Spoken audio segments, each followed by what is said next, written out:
청와대 회의실 전체가 일순간 동요했습니다. 도대체 무엇을 알고 계십니까? 알아야 할 것을 알고 있네. 오늘의 박수가 아니라 50년 뒤 대한민국의 생존에 서명하는 것일세. 이는 47년 전 이현수 대통령께서 몽골 사막 47만 헥타르 매입 계획을 선언한 순간의 격렬한 대화 내용입니다. 모든 참모진이 이 결정에 대해 역사상 최악의 결정이라며 강력히 반대했습니다. 그러나 40년이 흐른 뒤 중화인민공화국과 러시아 연방이 동시에 움직이기 시작했습니다. 그들은 50억 달러, 심지어 70억 달러라는 천문학적인 금액을 제시했지만 단 한 장의 서류가 이 모든 시도를 무력화시켰습니다. 그 사막에서 과연 어떤 중대한 사건이 발생했던 것일까요? 초강대국들을 무릎 꿇게 만든 50년 전의 놀라운 선견지명 셴젠츠밍을 지금 공개합니다. 낙타조차 생존할 수 없는 불모지에 이토록 막대한 국가 예산을 투입해서는 안 됩니다. 이는 명백히 국가 예산을 낭비하는 행위입니다. 제 목소리, 즉 윤석훈 경제기획 참모의 절박한 외침이 청와대 회의실을 가득 메웠습니다. 15년간 경제기획 참모로 봉직하는 동안 대통령께 이토록 강경하게 반대한 것은 처음이었습니다. 저는 대한민국 역사상 최악의 실수를 막아내고자 필사적이었습니다. 6월의 습한 공기가 회의실을 무겁게 짓눌렀고 에어컨이 작동하고 있었음에도 긴장감은 해소되지 않았습니다. 7명의 참모들이 둘러앉은 원탁 위에는 몽골어로 빼곡히 작성된 서류 뭉치가 놓여 있었습니다.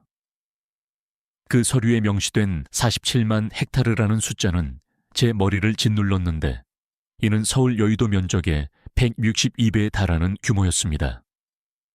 그러나 가장 큰 문제는 크기가 아니라 그 땅의 위치였습니다. 몽골 고비 사막 한복판, 풀 한 폭이 제대로 자라지 못하는 황무지였던 것입니다.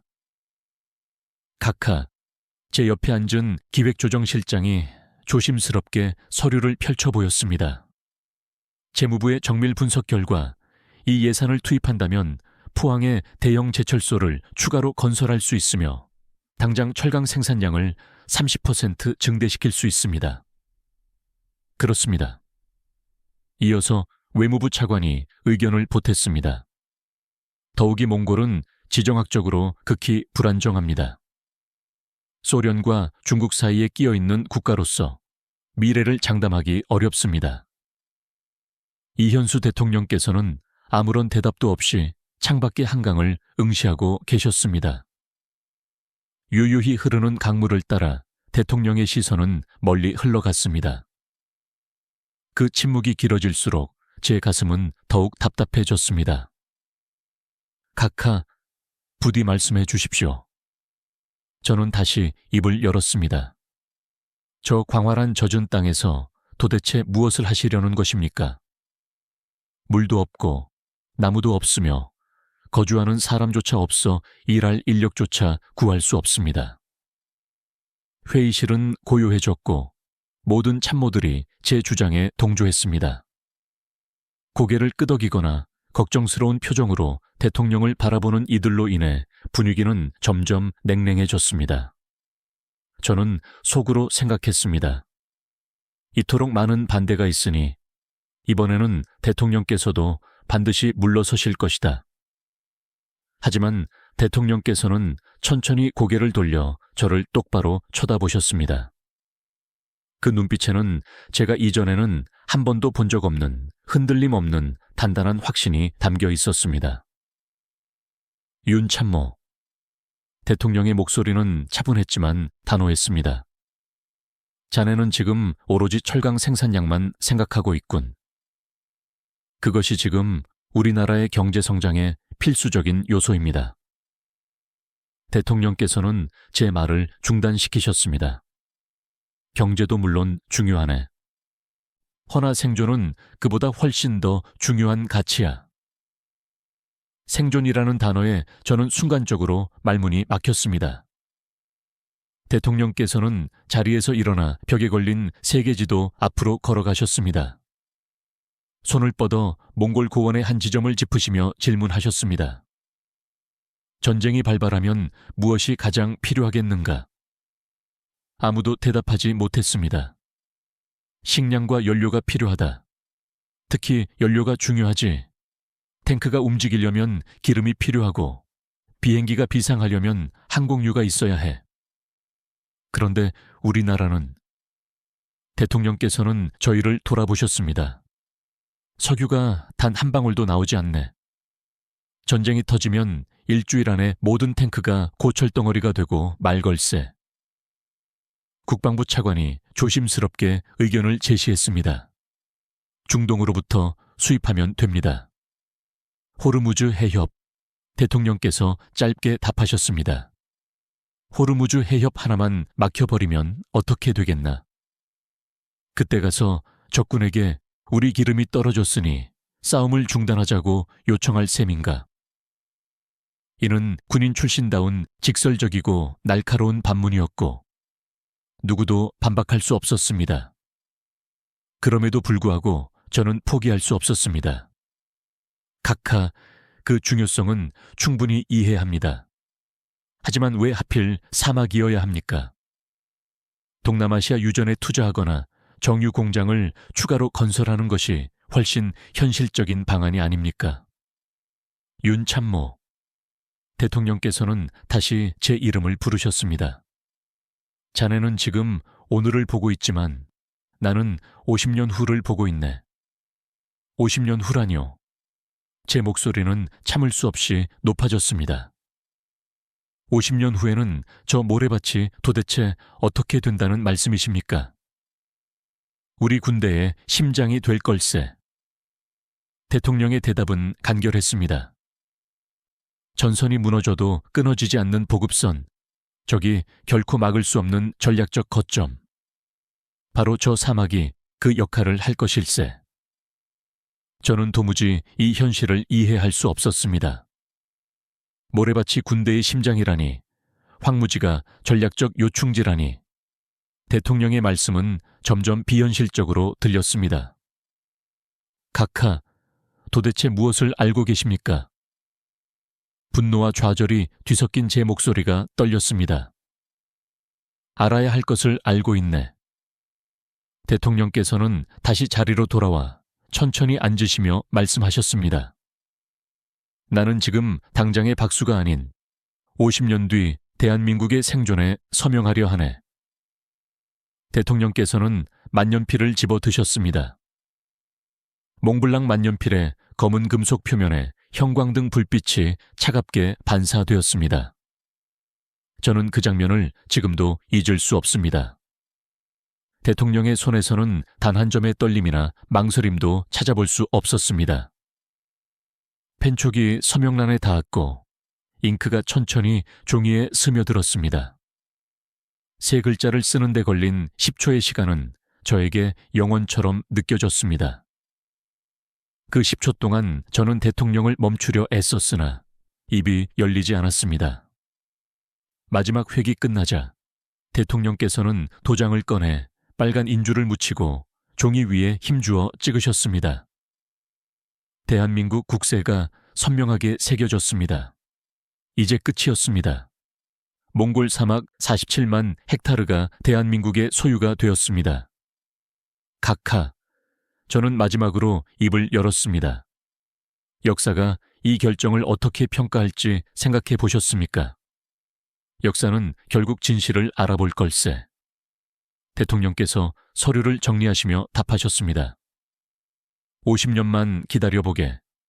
그러면 모두가 이해하게 될 테니. 자네들이 지금 이해하지 못하더라도 괜찮네. 시간이 증명할 것이야. 회의가 끝나고 참모들이 하나씩 자리를 떠나며 고개를 저었고 깊은 한숨을 내쉬었습니다. 저는 가장 마지막까지 남아 탁자 위에 놓인 계약서를 내려다보았습니다. 47만 헥타르, 여의도의 162배. 아무리 넓다 한들 쓸모없는 땅이라면 무슨 의미가 있을까요?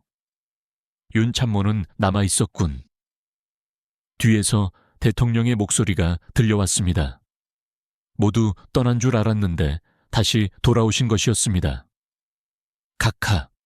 저는 돌아섰습니다. 지금 마음이 불편하지? 죄송합니다만 저는 여전히 이 결정이 잘못되었다고 생각합니다. 저는 더는 감출 수 없어 솔직하게 고했습니다. 알고 있네. 대통령께서는 쓸쓸하게 웃으셨습니다. 지금 자네가 나를 이해하기를 바라지는 않아. 나도 자네 나이에는 그랬으니까. 하지만 말일세, 대통령께서는 잠시 말을 멈추셨습니다. 언젠가는 알게 될 걸세. 그날이 오면 오늘 이 방을 기억하게 될 것이야. 구두 소리가 멀어지며 대통령께서는 회의실을 나가셨고 저는 홀로 남았습니다. 창밖의 한강은 쉬지 않고 흘렀습니다. 시간도 저렇게 흐르겠지요. 하지만 저는 확신했습니다. 시간이 아무리 흘러도 제 생각은 바뀌지 않을 것이며 대통령께서 실수하셨고 역사가 저를 지지할 것이라고 말입니다. 그날 밤 집에 돌아와 일기장에 떨리는 손으로 이렇게 적었습니다. 오늘 각하께서 엄청난 실수를 저질렀다. 막지 못한 것이 후회스럽다. 이 결정은 반드시 큰 대가를 치르게 될 것이다. 하지만 저는 알지 못했습니다. 47년 뒤 그 일기장을 다시 펼쳐보며 제가 얼마나 부끄러워할지, 그리고 대통령의 말씀이 얼마나 정확한 예언이었는지 말입니다. 그날 차가운 회의실에서 저는 역사의 증인이 되었지만 제가 무엇을 증언하게 될지는 그때 당시에는 전혀 몰랐습니다. 1년이 흘렀지만 계약 체결에 대한 저의 불안감은 여전했습니다. 그때 대통령께서 저를 부르셨습니다. 윤참모, 몽골에 같이 가보게. 각하, 저는 경제 담당입니다. 현장 시찰은 자네 눈으로 직접 봐야 하네. 그래야 이해할 수 있을 테니. 결국 저는 대통령을 수행하여 몽골로 향했습니다. 비행기에서 내려다본 광경은 충격적이었습니다. 끝없이 펼쳐진 황토색 땅에 초록색은 찾아볼 수 없었습니다. 공항에서 사막까지는 5시간이 걸렸고 차창밖 풍경은 모래와 바위, 그리고 간혹 보이는 말라비틀어진 풀뿌리뿐이었습니다. 여기입니다. 몽골 측 대표인 바투트가 차에서 내렸고 저도 따라 내렸습니다. 매서운 모래바람이 얼굴을 강타하여 눈을 뜨기 힘들었습니다. 이것이 그 땅입니까? 제가 물었습니다. 네, 47만 헥타르 전체가 이러한 모습입니다. 바투트 대표는 쓴웃음을 지었습니다. 한국 분들이 이 땅으로 무엇을 하려는지 저희도 솔직히 이해가 안 됩니다. 저는 속으로 저도 이해가 안 됩니다 라고 생각했습니다. 온도계는 영하 12도를 가리켰고 3월의 바람은 뼛속까지 파고들었습니다. 각하, 보셨습니까? 이곳은 정말 끔찍한 곳입니다. 대통령께서는 먼저 말씀하셨습니다. 그래, 지금은 그래. 하지만 50년 후는 다를 걸세. 저는 더는 말을 잇지 않았습니다. 무슨 말을 해도 소용없으리라는 것을 알았기 때문입니다.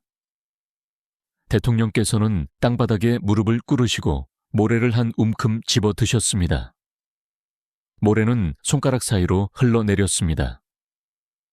이 모래 아래 무엇이 잠들어 있는지 아무도 모르지. 혼잣말처럼 중얼거리시는 그 말씀의 뜻을 저는 그때 이해할 수 없었습니다.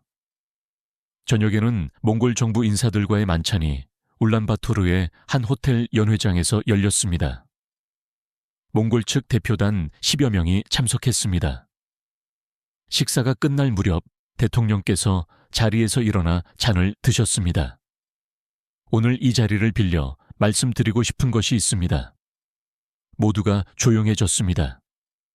우리 한국인과 몽골인은 먼 옛날부터 한 뿌리였습니다. 고구려의 후예들입니다. 같은 피가 흐르는 형제들입니다. 저는 깜짝 놀랐습니다. 갑자기 고구려 이야기가 왜 나오는 것일까요? 우리 조상들은 함께 대륙을 누볐습니다. 허나 세월이 흐르며 갈라졌습니다. 이제 다시 만났으니 형제끼리 손을 맞잡고 위대한 미래를 열어야 합니다. 대통령의 목소리에는 힘이 실려 있었습니다. 이번 계약은 단순한 토지 매매가 아닙니다. 형제 간의 맹약,盟约입니다. 우리가 함께 번영하겠다는 약속입니다. 몽골 대표단이 술렁거리더니 표정이 달라졌습니다. 어떤 이는 눈시울이 붉어졌습니다.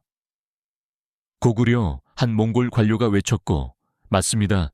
우리는 형제입니다. 또 다른 이가 일어나 박수를 쳤습니다. 곧 연회장 전체가 박수로 가득 찼습니다.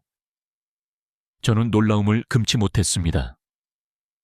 이 사람들이 정말로 이 감상적인 수사에 감동받은 것일까요? 하지만 동시에 냉소가 올라왔습니다. 이런 감상적인 수사로 국제관계가 움직인다고? 말도 안 돼. 저는 속으로 생각했습니다. 국가 간 거래는 오직 이익으로 움직이는 것이지 감정이 아닙니다. 형제니 후예니 하는 말은 그저 외교적인 수사에 불과하다고 확신했습니다. 만찬이 끝나고 호텔 방으로 돌아와 창밖에 울란바토르 야경을 바라봤습니다. 대통령의 말씀, 형제의 맹약이 계속 맴돌았지만 저는 고개를 저었습니다. 결국 이상주의자시구나. 국제정치의 냉혹함을 모르시는 거야. 다음 날 저희는 몽골 국토청을 방문하여 등기 절차를 밟았습니다.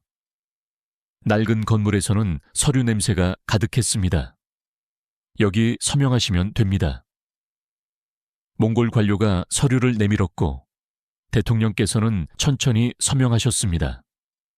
그리고 등기부에 정식으로 기록되었습니다. 소유자, 대한민국이 선명하게 찍혀 나왔습니다. 저는 그 서류를 물끄러미 바라보며 이게 무슨 소용인가? 모래밭 소유권 증서라니 라고 생각했습니다. 하지만 대통령께서는 그 서류를 3번이나 확인하시며 구석구석 꼼꼼히 살펴보셨습니다. 왜 그러십니까? 제가 물었습니다. 확인해야지. 이게 중요하니까. 무엇이 중요합니까? 어차피 쓸모없는 땅인데요. 말이 끝나자마자 너무 직설적이었다는 후회가 밀려왔습니다. 그러나 대통령께서는 화내지 않으시고 오히려 미소 지으셨습니다. 윤 참모, 자네는 아직 모르는구먼. 이 종이 한 장이 얼마나 큰 힘을 가질 수 있는지 말이야. 저는 이해할 수 없었습니다. 종이 한 장이 무슨 힘을 가진다는 걸까요? 한국으로 돌아가는 비행기 안에서 저는 수첩에 적었습니다. 대통령께서는 형제니 맹약이니 하시지만 결국 국제관계는 힘과 이익으로 움직인다. 감상주의로는 성공할 수 없다. 언젠가 이 사실을 깨닫게 될 것이다. 창밖으로 구름이 흘러갔고 그 아래 어딘가에 우리가 산 모래로 가득한 쓸모없는 땅이 있을 것입니다. 하지만 저는 몰랐습니다. 47년 후 그 형제의 맹약이 100억 달러를 막아낼 줄은, 그리고 그 종이 한 장이 초강대국들을 무릎 꿇게 만들 줄은 말입니다. 그 후 17년이 흘렀고 저는 정부를 떠나 민간 컨설턴트로 일하고 있었습니다. 대통령께서는 이미 서거하셨고 그 사막 이야기도 까맣게 잊고 있었습니다. 그러던 어느 날 아침 뉴스에서 놀라운 소식이 들려왔습니다. 몽골 고비 사막에서 대한민국 연구팀이 획기적인 성과를 거두었습니다. 태양 에너지로 항공 연료와 디젤을 생산하는 데 성공했습니다. 저는 커피잔을 떨어뜨릴 뻔했습니다. 몽골? 사막? 연료 생산? 급히 관련 기사를 찾아봤습니다. 사막 한복판에 수천 개의 거대한 거울들이 햇빛을 반사하고 있는 마치 공상과학 영화 같은 사진이 떴습니다. 김지훈 박사팀이 이끄는 이번 프로젝트는, 저는 기사를 읽으면서도 믿을 수가 없었습니다. 정말로 사막에서 연료를 만들다니. 청와대 시절 동료에게서 전화가 왔습니다. 석훈이 형, 봤어요? 몽골 소식. 지금 보고 있네. 정말 대단하지 않은가? 대통령께서 사신 바로 그 땅에서 말이야. 전화를 끊고 저는 창밖을 바라보며 27년 전 그날 회의실에서 제가 반대하던 모습과 대통령의 단호한 서명을 떠올렸습니다. 설마 대통령께서는 이 모든 것을 이미 알고 계셨던 것일까요? 머릿속이 복잡해졌습니다. 몇 달 뒤 연료 생산량이 급격히 늘어나고 있다는 더 놀라운 소식이 들려왔습니다. 처음에는 하루 10드럼통이었던 것이 100개, 1000개로 늘어났습니다. 저는 관련 자료를 찾아보았고 복잡한 화학식들이 가득했지만 결론은 명확했습니다. 사막의 햇빛이 전투기 연료가 되는 불가능해 보였던 일이 현실이 된 것입니다. 3년이 더 흐른 어느 날 정부에서 연락이 왔습니다. 윤 선생님, 국방부에서 보고회가 있습니다. 참석해 주실 수 있으십니까? 무슨 보고회입니까? 몽골 프로젝트 관련입니다. 선생님께서 처음 관여하셨으니. 저는 국방부 회의실에 갔습니다. 대형 스크린이 걸린 벽면에서 김지훈 박사가 발표를 시작했습니다. 현재 몽골 기지에서는 하루만 드럼의 연료를 생산하고 있습니다. 10,000드럼. 엄청난 양이었습니다. JPL 항공유와 군용 디젤을 합친 양이며 품질 검사 결과 군사 규격을 완벽히 충족했습니다. 생산량이 우상향 곡선을 그리는 그래프가 스크린에 나타났습니다. 지하 저장 시설도 완공되어 100만 드럼을 보관할 수 있었습니다. 100만 드럼이면 얼마나 오래 사용할 수 있습니까? 질문이 나왔습니다. F-35 전투기 1000대가 6개월간 작전할 수 있는 양입니다. 김지훈 박사가 답했습니다. 저는 숨이 막혔습니다. 6개월. 전쟁이 터져도 반년을 버틸 수 있다는 뜻이었습니다. K2 전차 2000대의 1년치 연료도 확보되었습니다. 숫자들이 쏟아졌고 모두 믿기 어려운 수치들이었습니다. 회의가 끝나고 저는 김지훈 박사에게 다가갔습니다. 박사님, 이게 정말로 가능한 일이었습니까? 윤 선생님께서 30년 전 반대하셨다고 들었습니다. 김지훈 박사가 미소 지었습니다. 솔직히 저희도 처음에는 불가능하다고 생각했습니다. 사막에서 연료를 만든다니 말도 안 되는 소리였죠. 그런데 박정희 대통령님의 해안이 옳았습니다.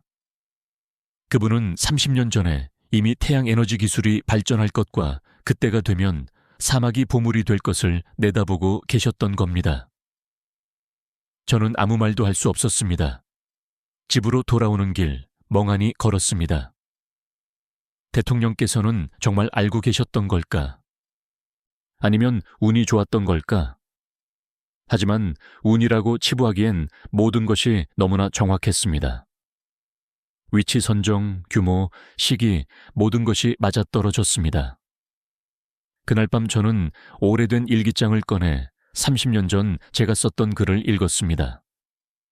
오늘 각하께서 엄청난 실수를 저지르셨다. 그 문장을 읽으며 저는 부끄러움에 얼굴을 들 수 없었습니다. 실수가 아니었습니다. 제가 틀렸던 것입니다. 하지만 연료 생산 성공만으로 모든 것이 충분할까요? 전략적 가치가 정말 있을까요? 여전히 의문이 남았습니다. 그리고 그 의문은 10년 후 가장 충격적인 방식으로 해소될 것이었습니다. 창밖으로 달이 떠올랐습니다. 저 멀리 몽골 사막에서도 같은 달이 뜨겠지요. 그곳에서는 지금도 태양 거울들이 내일을 준비하고 있을 것입니다. 대통령께서 말씀하셨던 50년 후가 점점 가까워지고 있었습니다. 10년이 더 흘러 저는 이제 70대 후반의 나이가 되었습니다. 그날 밤 새벽 3시에 전화벨이 울렸습니다. 잠결에 전화를 받으니 낯선 목소리였습니다. 윤 선생님이십니까? 국정원입니다. 지금 당장 나오실 수 있으십니까? 긴급 상황입니다. 1시간 뒤, 저는 서울 시내의 한 건물 회의실에 앉아 있었습니다. 정부 인사들 모두 심각한 표정이었습니다. 상황을 설명드리겠습니다. 국정원 차장이 스크린을 켰습니다. 중국과 러시아가 움직이고 있습니다. 몽골 정부에 엄청난 제안을 했습니다. 스크린에 중국어와 러시아어로 빼곡한 문서가 떴습니다. 50억 달러입니다. 중국이 제시한 금액입니다.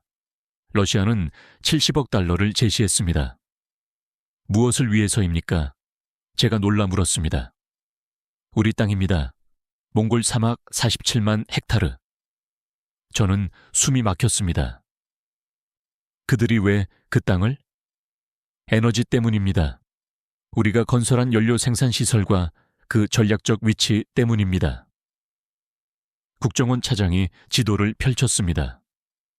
이 땅은 유라시아 대륙 한복판입니다. 여기를 장악하면 동북아시아의 에너지 지도가 바뀝니다. 제 손이 떨렸습니다.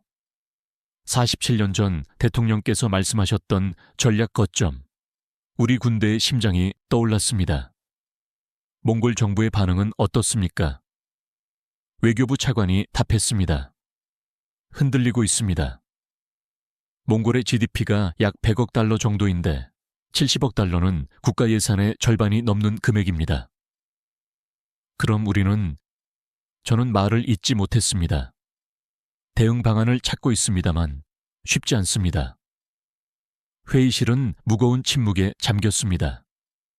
집으로 돌아오는 길, 해가 뜨기 시작했지만 제 마음은 어두웠습니다. 결국 이렇게 되는구나. 대통령의 고구려 이야기, 형제의 맹약이 떠올랐지만 저는 그때 비웃었습니다. 감상적인 수사라고. 결국 내가 맞았던 거야. 국제관계는 돈과 힘으로 움직이는 것이지. 일주일 뒤 중국과 러시아가 연합 제안을 했다는 더 충격적인 소식이 뉴스에 나왔습니다. 100억 달러입니다. 몽골 역사상 최대 규모의 투자였습니다. 상상도 못할 금액이었습니다. 저는 TV 앞에 앉아 중국 외교부 대변인의 발언을 들었습니다. 우리는 몽골의 오랜 친구입니다. 함께 번영하겠습니다. 친구는 그냥 땅이 탐나는 거지. 저는 쓴웃음을 지었습니다. 이틀 뒤 몽골 정부에서 중국, 러시아의 제안을 긍정적으로 검토하고 있다는 발표가 나왔습니다. 제 심장이 철렁 내려앉았습니다. 긍정적 검토는 사실상 승낙이나 다름없었습니다. 47년의 노력이 물거품이 되는 순간이었습니다. 각하, 죄송합니다. 저는 중얼거렸습니다. 하지만 이게 현실입니다. 당신의 이상주의는 결국. 그때 전화가 울렸고 동료는 절망적인 목소리로 물었습니다. 정말 넘어가는 건가요? 2주일 뒤 결정적인 날이 왔습니다. 몽골 울란바토르에서 계약 체결식이 생중계된다는 소식이었습니다. 저는 TV를 켰고 몽골 국무총리실 대회의실 화면에 중국과 러시아 대표단이 자신만만한 표정으로 입장하는 모습이 비쳤습니다. 역사적인 순간입니다. 몽골 대통령이 연단에 섰고 카메라 플래시가 터졌습니다. 두꺼운 서류 뭉치 100억 달러짜리 계약서가 준비되었고 사회자가 서명을 요청했습니다. 중국 대표가 펜을 들고 러시아 대표도 준비했습니다. 저는 숨을 죽이고 지켜봤습니다. 손이 떨렸습니다. 이제 정말 끝이구나. 각하, 제가 그때 말씀드렸습니다. 이 결정이 잘못됐다고. 결국 제 말이 맞았습니다. 감상주의로는 안 되는 겁니다. 눈물이 났습니다. 분하고 슬펐습니다. 그런데 그때였습니다. 잠깐만요. 누군가 외쳤고 화면이 흔들렸습니다. 몽골 법무장관이 창백한 얼굴로 급히 들어왔습니다. 손에는 서류가 들려 있었습니다. 계약 전에 확인할 것이 있습니다. 회의장이 술렁거렸고 몽골 대통령이 물었습니다. 뭡니까? 이 땅의 소유권입니다. 기존 계약을 먼저 확인해야 합니다. 중국 대표가 인상을 찌푸렸습니다. 그게 무슨 말입니까? 우리가 이미 다 확인했습니다. 아닙니다. 47년 전 계약이 있습니다. 제 심장이 뛰기 시작했습니다. 화면이 바뀌어 몽골 국토청 등기소 내부가 비쳤습니다.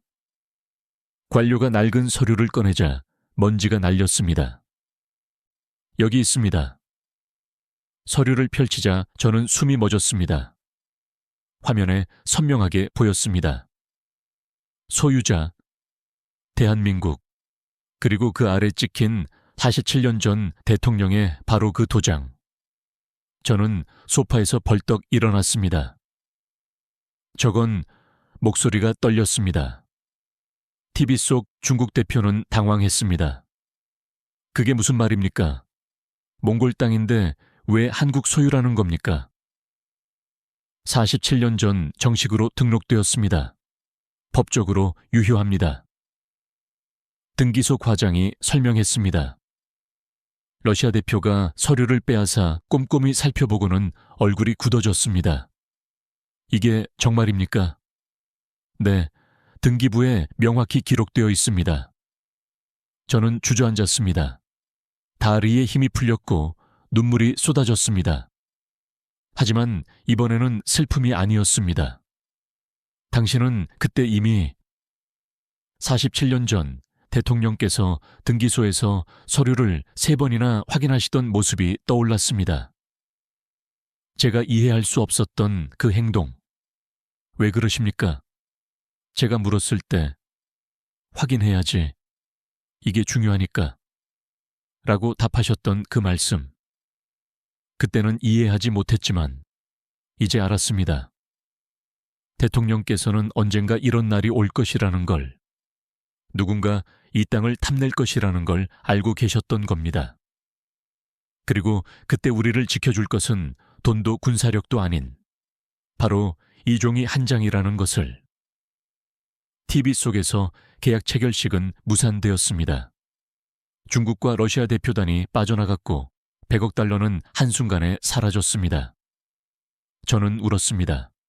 47년 만에 처음으로 대통령께 진심으로 사죄했습니다. 각하, 제가 틀렸습니다. 당신은 감상주의자가 아니셨습니다. 당신은 진정한 전략가셨습니다. 회의실에서 중국과 러시아 대표단은 믿을 수 없다는 표정으로 서류를 검토하고 있었습니다. 이건 분명 실수입니다. 47년 전 계약이 지금까지 유효할 리 없습니다. 중국 투자단장이 목소리를 높였습니다. 법적으로 유효합니다. 몽골 법무장관이 단호하게 답했습니다. 등기부 등본에는 1978년 6월 15일 등록. 소유자 대한민국. 변동사항 없음이 선명하게 기록되어 있었습니다. 의심할 여지가 없었습니다. 그 날짜 1978년 6월 15일은 제가 대통령께 그토록 반대했던 바로 그날이었습니다. 러시아 대표가 몽골 대통령에게 다가갔습니다. 대통령 각하, 우리는 70억 달러를 준비했습니다. 이 땅의 운영권만이라도. 안 됩니다. 법무장관이 막아섰습니다. 소유권이 대한민국에 있는 이상 몽골 정부가 임의로 처분할 수 없습니다. 국제법 위반입니다. 중국 대표는 얼굴이 붉어졌습니다. 그럼 한국과 협상해야 한다는 겁니까? 그렇습니다. 잠시 침묵이 흘렀고 중국과 러시아 대표단은 서로 눈빛을 교환하더니 자리에서 일어났습니다. 우리는 이만 가보겠습니다. 100억 달러를 들고 왔지만 쓸 곳이 사라진 것입니다. 저는 TV를 끄고 창밖의 서울 밤하늘을 바라봤습니다. 저 멀리 몽골에도 같은 별이 뜰 것입니다. 47년 전 등기소의 낡은 건물, 그리고 대통령께서 꼼꼼히 확인하시던 소유자 대한민국, 그 한 줄이 떠올랐습니다.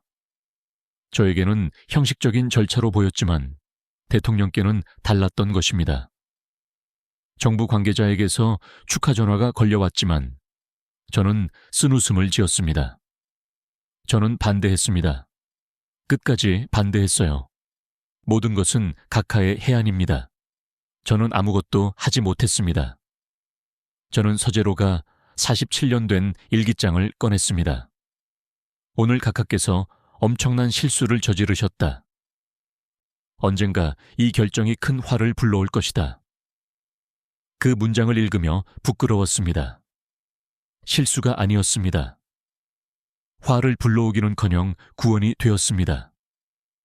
다음 장에는 몽골 방문 기록이 있었습니다. 대통령께서는 형제니 맹약이니 하시지만 결국 국제관계는 힘과 이익으로 움직인다. 감상주의로는 안 된다. 저는 눈을 감았습니다. 얼마나 오만했던가요? 대통령께서는 감상주의자가 아니셨습니다. 오히려 저보다 훨씬 현실적이셨습니다. 감정으로 호소하면서도 법으로 방어하셨습니다. 형제를 이야기하면서도 소유권을 철저히 확보하셨던 것입니다. 저는 감정과 전략을 분리된 것으로 보았으나 대통령께서는 둘을 결합하셨습니다.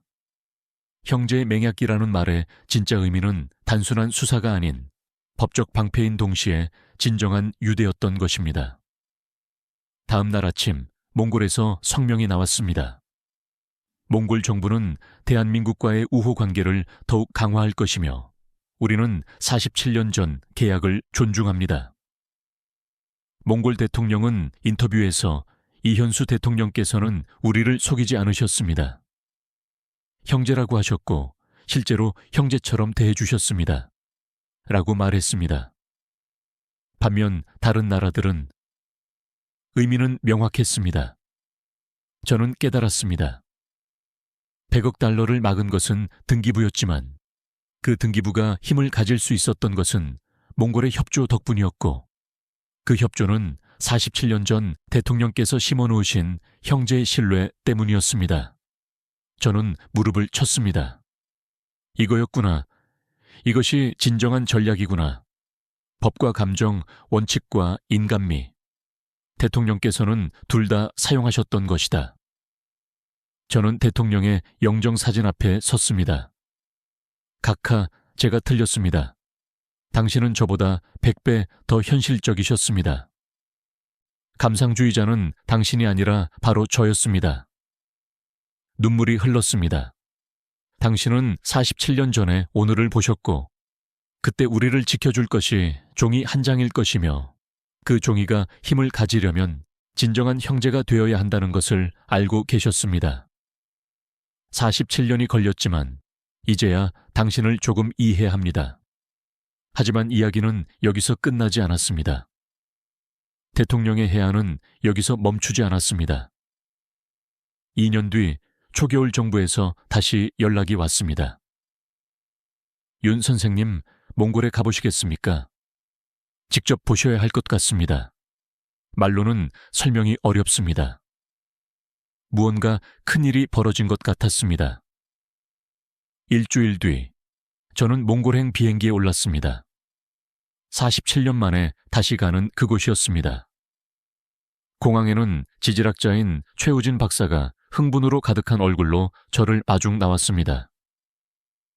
윤 선생님, 오시느라 고생하셨습니다. 직접 보시는 게 빠릅니다. 말로는 믿지 못하실 겁니다. 차를 타고 사막으로 향했습니다. 47년 전과는 완전히 달랐습니다.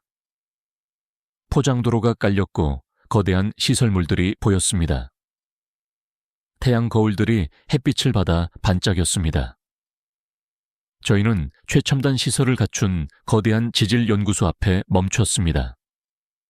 내부에서는 긴장된 분위기 속에 연구원들이 분주히 움직이고 있었습니다.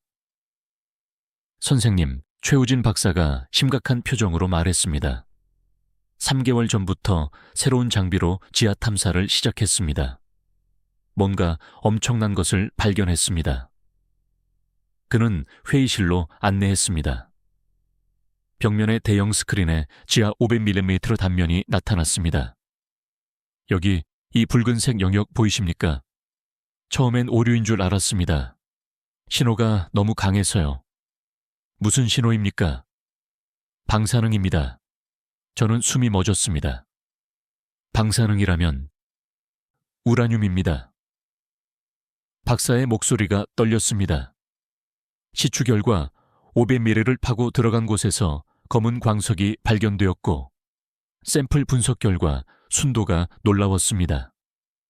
추정 매장량을 계산해 봤습니다. 최 박사가 심호흡했습니다. 80만 톤입니다. 저는 의자에 주저앉았습니다. 80만 톤, 상상도 못할 양이었습니다. 우리나라 원자력 발전소 전체를 50년 동안 돌릴 수 있는 양입니다. 에너지 자립이 가능합니다. 제 머리가 멍해졌습니다. 우라늄, 원자력, 에너지 독립. 대통령께서 꿈꾸시던 것이 실현되는 순간이었습니다. 선생님, 아직 더 있습니다. 최 박사가 다른 화면을 켰습니다. 지하 700mm 단면입니다. 여기서 다른 신호가 나왔습니다. 텅스텐입니다. 텅스텐, 군용탄두와 초경합금의 핵심 소재. 연구원이 은백색 금속 덩어리가 담긴 작은 상자를 가져왔습니다. 순도 98%, 세계 최고 수준이었습니다. 매장량은 500만 톤으로 추정됩니다. 전 세계 텅스텐 매장량의 30%입니다. 그럼 우리가 군용탄두 제작이 완전히 자립되며 방산 수출도 엄청나게 늘어날 겁니다. 저는 물을 마시며 진정했습니다. 아직 끝이 아닙니다. 사실 가장 중요한 것이 남았습니다. 최 박사가 세 번째 화면을 켰습니다. 지하 900mm, 넓게 퍼진 보라색 영역. 히토류입니다. 스마트폰, 전기차, 첨단 무기, 모든 현대 기술의 핵심이며 중국이 독점하고 있는 바로 그것이었습니다. 우리 매장량이 1억 톤입니다. 중국 전체 매장량과 맞먹습니다. 저는 말문이 막혔습니다. 이게 무슨 의미인지 아십니까? 반도체 독립입니다. 배터리 독립입니다. 더 이상 중국 눈치를 볼 필요가 없습니다. 연구원들이 박수를 치며 환호했습니다. 하지만 최 박사는 마지막이 남았다고 했습니다. 네 번째 화면이 켜졌습니다. 지하 1200m. 검은색 영역이 거대하게 펼쳐져 있었습니다. 처음엔 믿지 못했습니다. 몽골에 이런 게 있을 리 없다고 생각했죠. 대체 뭡니까? 석유입니다. 순간 시간이 멈춘 듯 했습니다. 석유라고요? 네, 원유입니다. 그것도 고품질입니다. 최 박사가 검은 액체가 담긴 병을 꺼냈습니다. 중동 산만큼 좋으며 정제하기 쉬운 저유황 원유였습니다. 매장량은 300억 배럴로 추정됩니다. 사우디아라비아 다음 규모입니다. 회의실은 떠나갈 듯 시끄러워졌고 연구원들은 소리쳤습니다. 총가치를 보수적으로 잡아도 개 20조 원. 하지만 이건 단순한 돈이 아닙니다. 최 박사는 진지하게 말했습니다. 전쟁 억제력입니다. 에너지도 있고 원료도 있고 히토류도 있습니다. 완전한 자립이 가능합니다. 저는 눈을 감았습니다. 대통령의 말씀이 들리는 듯 했습니다. 50년 뒤 전선을 살릴 자산.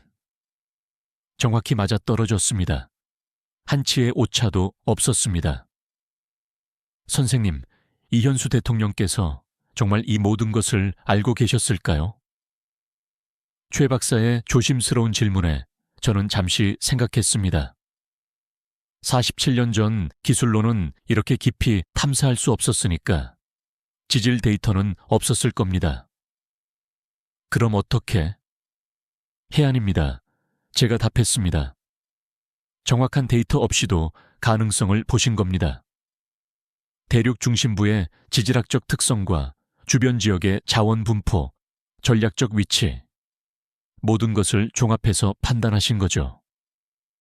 최 박사는 경탄했습니다. 기적입니다. 인간의 직관이 여기까지 도달할 수 있다는 것이 기적입니다. 밤이 되자 저는 홀로 사막 위로 나갔습니다. 모래를 한 움큼 집었습니다.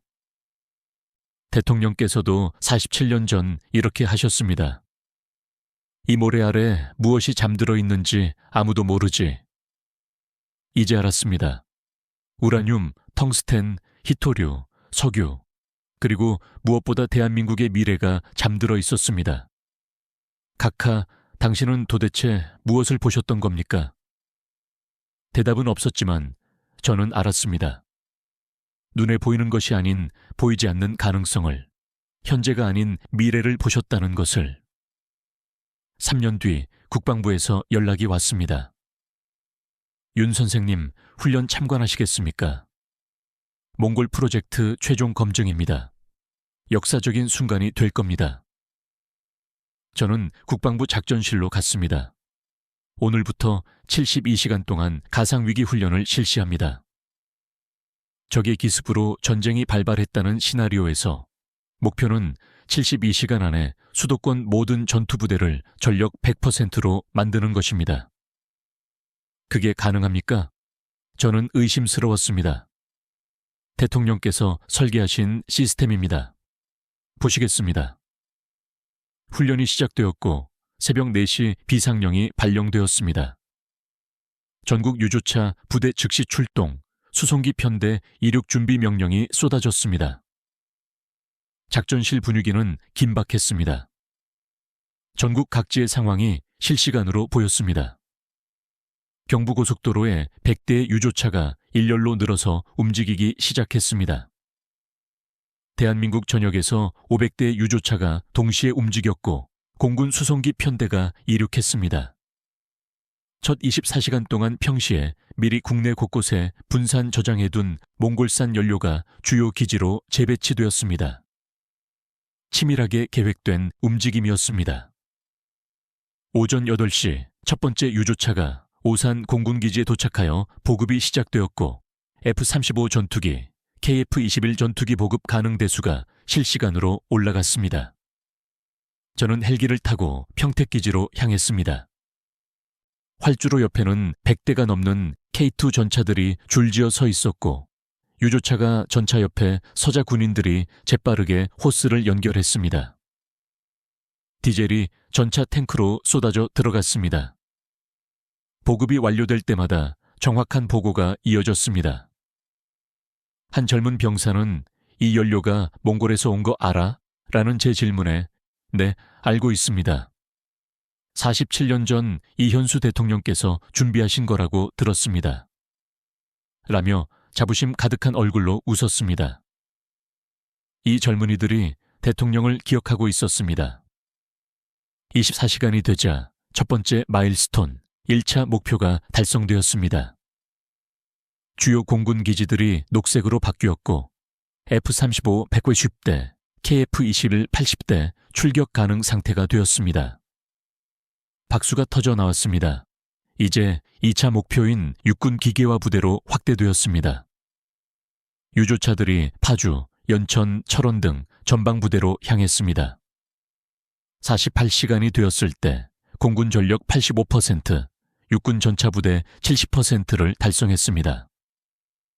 최종 단계는 포병부대 집중보급 및 헬기부대 연료 주입이었습니다. 60시간째 90%를 돌파했고 70시간째 98%에 도달했습니다. 드디어 72시간이 되었습니다. 최종 점검이 시작되었고 수도권 지도가 확대되었습니다. 공군 전력 100%, 육군 전차부대 100%, 포병 100%, 기계화 부대 100%, 헬기 전력 100%. 모든 불이 초록색으로 바뀌었습니다. 완벽했습니다. 수도권 전투준비 태세 100% 달성. 합참장이 선언하자 작전실이 환호와 박수로 폭발했습니다. 보셨습니까? 72시간입니다. 사흘이면 우리는 전쟁을 치를 준비가 됩니다. 이것이 억제력입니다. 적들이 이 사실을 알기에 함부로 침략하지 못합니다. 저는 고개를 끄덕였습니다. 47년 전 대통령의 말씀이 정확히 실현되었습니다. 50년 뒤 전선을 살릴 자산. 사막이 심장이 되었고 72시간 만에 뛰는 거대한 심장이 된 것입니다. 투입 유조차 500대, 수송기 50대, 보급 완료된 전투기 300대, 전차 2000대. 이 모든 것이 몽골 사막에서 온 연료였습니다. 저는 옥상으로 올라가 서울 정영을 바라봤습니다. 저 도시를 지키는 힘이 47년 전 사막에서 시작되었습니다. 각하, 이제 이해합니다. 당신이 말씀하신 심장이 무엇인지, 당신이 준비하신 미래가 무엇인지, 72시간이라는 기적이 무엇인지.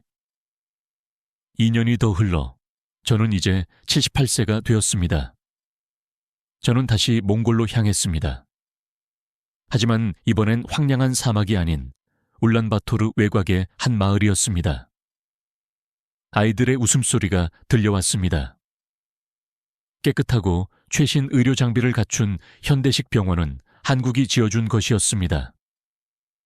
예전에는 300km를 가야 병원이 있었어요. 지금은 바로 옆에 있죠. 몽골인 간호사의 눈에는 감사가 가득했습니다. 옆 건물 학교에서는 학생들이 한글과 몽골어를 함께 공부하고 있었습니다.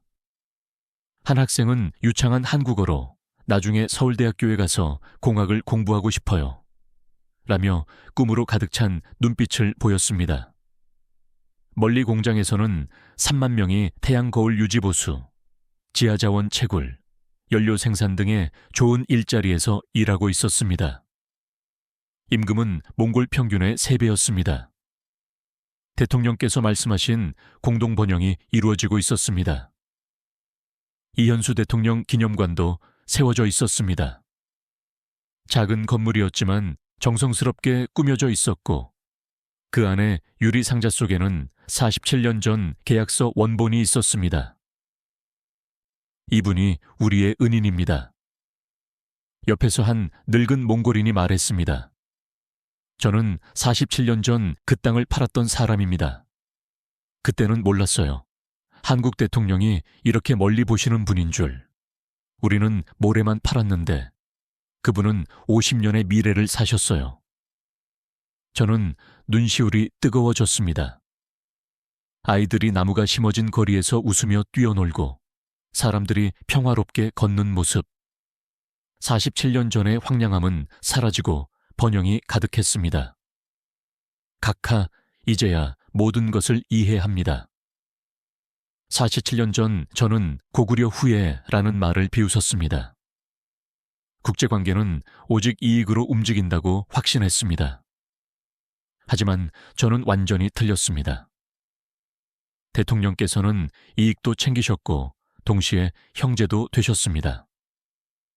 법적 소유권도 확보하셨지만 진정한 유대도 만드셨습니다.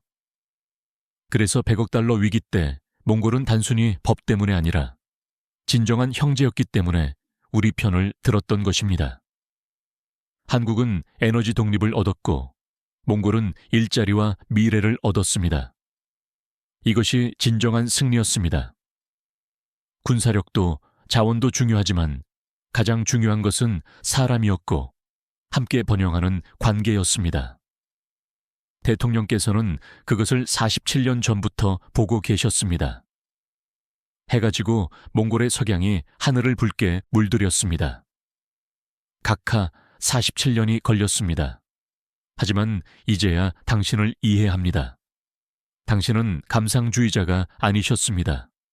가장 위대한 전략가셨습니다. 감정과 이성, 이상과 현실을 결합하셨습니다. 당신의 유산은 단순한 자원이 아닙니다. 전쟁을 막는 힘이면서 동시에 평화를 만드는 다리입니다. 눈물이 흘렀지만 슬프지 않았습니다. 당신이 언젠가는 알게 될 걸세라고 말씀하셨던 그날, 이제야 압니다. 당신이 얼마나 오르셨는지를. 한국과 몽골 사이 같은 하늘에 같은 별이 빛나고 있었습니다. 제 마음을 짓눌렀던 47년의 무게가 사라졌고 저는 평화로웠습니다. 대통령께서 심어놓으신 씨앗이 이제 거대한 나무가 되어 그 아래 두 나라 국민들이 함께 쉬고 있습니다. 이것이 진정한 승리입니다. 지금까지 47년이 걸린 윤석훈 참모의 고백이었습니다. 한 장의 계약서가 100억 달러를 막아냈고 72시간 만에 전선의 심장을 완성시켰으며 두 나라의 공동 번영을 이뤄냈습니다. 감상적 수사라 비웃었던 그 말씀들이 가장 위대한 국가 전략이었음을 확인하였습니다. 이 놀라운 역사적 통찰과 감동적인 이야기가 깊은 울림을 주었다면 부디 이 영상에 좋아요를 눌러주십시오. 또한 잊혀진 역사 속 위대한 해안을 널리 알리기 위해 이 영상을 공유해 주시면 감사하겠습니다. 우리가 반드시 기억해야 할 진정한 리더십이 무엇인지 주변 분들과 함께 나눠주십시오. 구독을 통해 더 많은 감동적이고 중요한 이야기를 지속적으로 만나보실 수 있습니다. 시청해 주셔서 감사합니다.